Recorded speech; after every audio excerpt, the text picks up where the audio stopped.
So Right. AI startups tend to talk in terms of capability, accuracy, performance, architecture.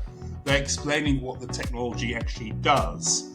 Right. While buyers, and often you have AI startups selling into the enterprise space, buyers have a completely different conversation. They're deciding whether this technology reduces risks, saves time, or moves a business metric that they're accountable for. So Mm-hmm. the startup thinks that they're making a strong case, while the buyer is sort of still unsure what decision they're being asked to make. So Yeah. the gap between capability and consequence is where the most deals stall. The technology is often good enough. The understanding, though, between the founder and the buyer isn't aligned. Yeah. I, I often see, specifically with technology, that the buyer wants to solve a problem. And the simpler that solution is, the more value there is to the buyer. However, with technology, and I've experienced this across different industries, different platforms, different titles, different positions that I've had. When it comes to technology, there's often such a learning curve because the creator of the technology didn't do a really good job of understanding that when somebody comes into a new technology, they don't have an understanding of it. So almost like the user interface needs to be so simplistic with technology. So, one example is HubSpot. People use HubSpot all the time. Man, HubSpot can get really complicated, especially on the back end if you're trying to set up certain things. And so technology companies have a tendency, my opinion, to make things more difficult in not only learning it, but in the user interface of it.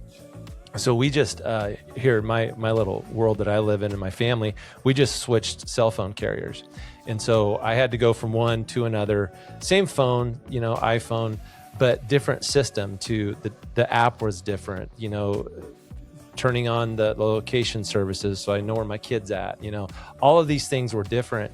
And as I'm walking through it and I'm trying to set my phone up and the app and everything, man, it was difficult. And I'm like, it doesn't need to be this difficult. Like, we're in the world today of drag and drop, just boop, boop. It should be that simple, right?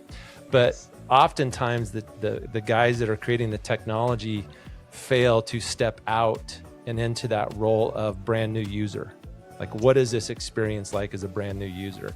And it almost seems like they don't test that as well. They don't have the opportunity, or they don't actually take somebody who's completely green, who's never used that type of technology before, and said, "Here, figure this out. What do you think?" So, anyways, kind of a tangent there, but anyway. All right. Well, go ahead, John.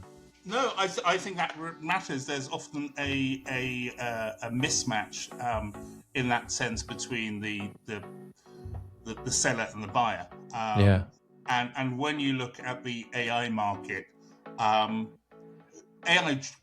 companies are trying to grow. Obviously, they're trying to scale, particularly if they've got some investment behind them. They're trying to go incredibly fast, but they don't necessarily understand the buyer's mindset. Taking the example that you've made, and so they adopt sort of different tactics that don't really cut it. So they might put in, as you say, more complicated features. They might do more messaging to try and entice people. They might do more activity. But what buyers, particularly buyers rather than consumers, is that they're really thinking about outcomes. They're really thinking about ROI. They're really thinking about payback. And so, similar to what you're saying, Marcus, you have two people in the room that are just speaking different languages. That's a great point. And there's so much noise today for all consumers, whether you're a business owner or whether you're a business leader or whether you're just somebody buying a phone. There's so much noise out there. So the simpler it can be, the better.